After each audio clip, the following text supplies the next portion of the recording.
En el libro El hombre más rico de Babilonia, el autor George S. Clason nos desvela en 10 fabulosos capítulos los secretos de la riqueza, tanto material como espiritual. Quédate conmigo y descubrámoslos juntos. Este libro ha sido uno de los que más me ha marcado en mi camino hacia la libertad financiera, y estoy seguro que a ti también te puede ayudar muchísimo.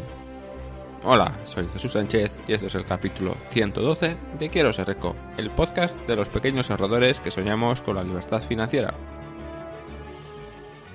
El libro El hombre más rico de Babilonia fue publicado en 1926 y a día de hoy sigue siendo igual de actual. Este libro está escrito en forma de historia o de cuento en un lenguaje bastante fácil de entender. Y no se trata de un libro demasiado grande, depende un poco de la edición, pero en torno a las 160 páginas. Por tanto por la forma en que está escrito como por el tamaño, es un libro que se lee muy rápido. Este libro nos cuenta la historia, realmente no nos cuenta una historia, sino nos cuenta varias historias, y en todas estas historias tenemos a un personaje central llamado Arkaz, quien es el hombre más rico de Babilonia. El primer capítulo discurre con una conversación entre dos personas, dos hombres de Babilonia, que se están preguntando cómo podrían ser ricos. Ellos trabajan muy duro, pero se sienten mal por no tener riquezas. Resumiendo un poco, seguro que te puedes identificar con algunos de estos comentarios de estos dos personajes. Y bueno, esta historia discurre hasta que se dan de cuenta de un antiguo compañero de colegio, que no es otro que nuestro protagonista, Arkaz, que cuando eran pequeños, este chico ni era más rico, ni era más inteligente, ni tenía más oportunidades que en ellos. Sin embargo, se ha convertido en el hombre más rico de la ciudad, en el hombre más rico de Babilonia. Y al final, como estos señores no saben qué hacer, deciden ir a visitar a su antiguo amigo, para que les explique cómo ellos se pueden convertir también en ricos. Y un poco la lección que nos da en este primer capítulo, que para conseguir riqueza o lo que desees en esta vida, lo tienes que buscar activamente e ir a por ella. Y también pedir consejo a las personas que saben más que tú. En el capítulo 2, nuestro protagonista, Azkar, les cuenta el primer secreto de la riqueza y la libertad financiera. Y el secreto es que de todo lo que tú ganas, una parte te pertenece a ti, solo a ti. Es decir, no es para comer, no es para ropa, no es para diversión, es solo para ti. Dicho en otras palabras, te tienes que quedar con una parte de tus ingresos. Y el libro nos habla un poco del diezmo, del 10%. De cada 10 monedas, de cada 10 euros, uno debe ser para el ahorro. Y en este capítulo el libro nos deja una frase que creo que ya he utilizado en alguna ocasión en este podcast. Y es: cada moneda de oro que ahorras es un esclavo que trabaja para ti. Reinviértelo y será como si el esclavo tuviese un hijo, y el hijo de tu esclavo se convierte en otro esclavo que trabaja para ti. El capítulo 3 se llama 7 medios para llenar una bolsa vacía. En este capítulo, nuestro amigo se convierte en maestro y en conferenciante. Recibe el encargo del rey de Babilonia de enseñar a otros ciudadanos a cómo ser ricos, y lo hace en forma de 7 lecciones. La primera lección es: empieza a llenar nuestra bolsa. Y es: ahorra siempre el 10% de lo que ganas. La segunda es: controla los gastos, y aquí nos habla un poco de la importancia de llevar un control de gastos, e incluso en diferenciar dos tipos de gastos: gastos fijos o obligatorios y unos gastos más discrecionales o voluntarios. En el capítulo 13 de este podcast ya te he explicado un poco cómo llevar un control de tus gastos. La tercera lección, la tercera fórmula, es la inversión y sobre todo los ingresos pasivos o el flujo de efectivo. Ya sabes, tener un flujo constante de ingresos pasivos y, a ser posible, un flujo creciente de ingresos. La cuarta lección es que tienes que proteger tu tesoro de cualquier pérdida. No puedes invertir en el último negocio de moda o en algo en el que no conoces los peligros de esa inversión. Debes invertir, pero siempre diversificando y contrastando la información y analizando los peligros de esta inversión. La quinta lección es que debes poseer tu propia casa. A largo plazo, tener una vivienda en propiedad es siempre una buena idea, tanto desde el punto de vista del ahorro como de la inversión. Hoy no voy a entrar en detalles en este punto, pero me lo apunto para un próximo capítulo para hablar un poco más de este tema. La lección número 6 es que tienes que asegurar ingresos para el futuro. Creo que no hay que decir más sobre esto, pero Debes pensar en tu jubilación o en cuanto no puedas trabajar. Y la lección número 7 es que debes aumentar tus habilidades para adquirir bienes. En el libro nos dice, cuantos más conocimientos adquiramos, más dinero ganaremos. Así que te resumo un poquito el libro hasta ahora. Hemos visto el capítulo 1 en que nos contaba que para conseguir riqueza o lo que desees en esta vida lo debes buscar activamente. En el capítulo 2 nos recordaba que debemos ahorrar el 10%. Y aquí en el capítulo 3 pues nos contaban las 7 lecciones para llenar una bolsa vacía. Y te las recuerdo, ahorra siempre el 10%, lleva un control de tus gastos, invierte para buscar ingresos pasivos, no te olvides de los peligros de la inversión. La quinta, debes poseer tu propia casa. La sexta, debes asegurarte ingresos para cuando no tengas la posibilidad de obtenerlos para el futuro. Y la número 7, debes formarte. Después, en el capítulo 4, nos habla un poco de la suerte. Y si es importante tener o no tener suerte. La conclusión final es lo que dice Arcad a sus conciudadanos, y es: la diosa fortuna solo sonríe a los que trabajan duro, que son disciplinados, los que ahorran el 10%, los que invierten de forma segura, los que leen y los que aprenden cosas nuevas, los que se preocupan por generar ingresos pasivos.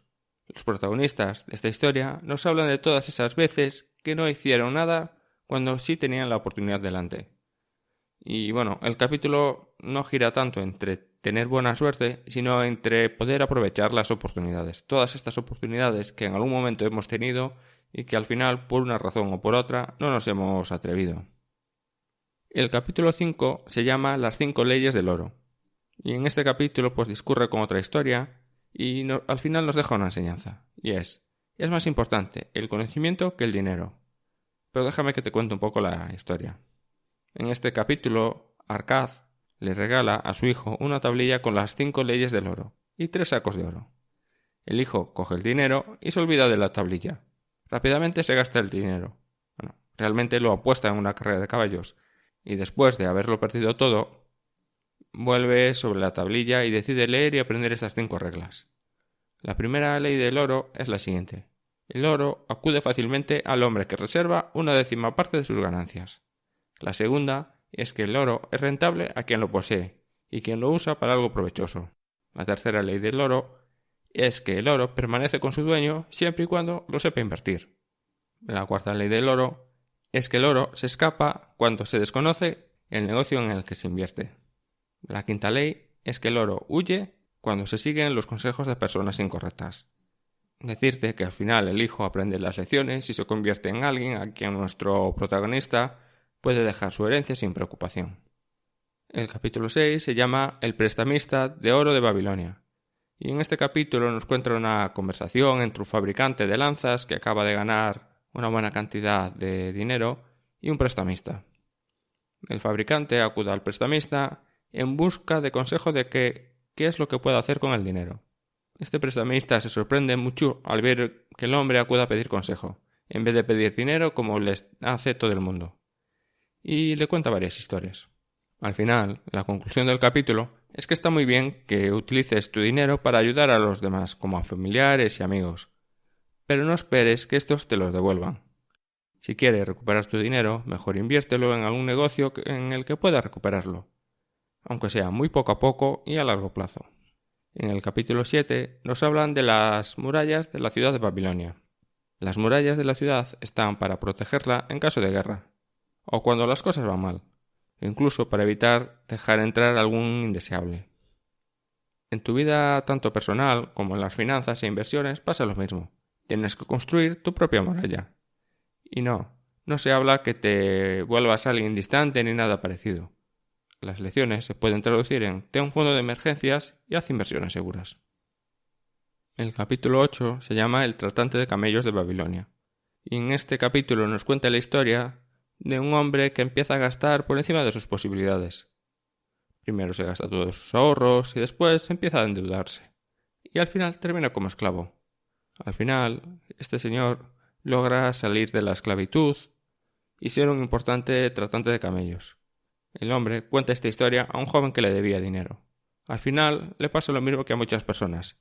Se acaban convirtiendo en esclavos de sus deudas. En el capítulo 9 se llama Las tablillas de barro de Babilonia. Y aquí el libro se vuelve un poco sorprendente con un gran salto en el tiempo. Y nos da a entender que un arqueólogo encuentra las tablillas que dejó el tratante de camellos y nos cuenta el método que empleó para salir de deudas, lo que a día de hoy se le conoce como el método de la bola de nieve. Creo que nunca te he hablado de esto en el podcast, pero lo explico en mi libro Quiero ser rico, consigue la libertad financiera en 5 pasos. El libro nos cuenta cómo lo hizo el protagonista de este capítulo. Dividió sus ingresos en 10 partes, de la siguiente forma.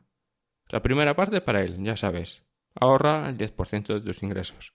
7 partes para vivir y 2 partes para reducir sus deudas. El último capítulo, el capítulo 10, se llama El babilonio más favorecido por la suerte.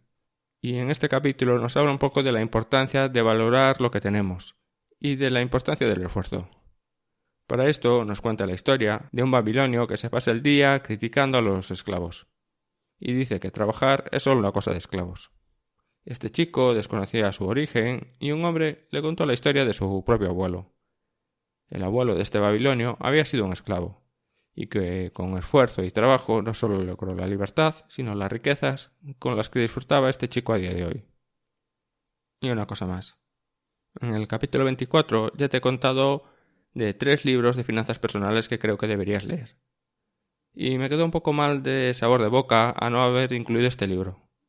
Bueno, te recuerdo los libros, eran Piensa y hágase rico, El vendedor más grande del mundo y Padre rico, padre pobre. Este libro, El hombre más rico de Babilonia, nos hace un pequeño resumen de muchas cosas que he comentado en este blog. El libro no nos promete riquezas, ni nos promete la libertad financiera, ni mucho menos, pero sí nos promete de vivir una vida próspera y a vivir en paz con el dinero. Resumiendo un poco el libro, ahorra el 10%, no gastes por encima de tus posibilidades. Invierte, pero con inversiones seguras y buscando el interés compuesto. Déjate aconsejar por expertos, dedica tiempo a tu formación y protege tu patrimonio. Y esto es todo por hoy. Si tienes alguna duda o alguna sugerencia, te puedes poner en contacto conmigo en quieroserrico.com/contacto o en hola@quieroserrico.com. Un saludo y hasta la semana que viene.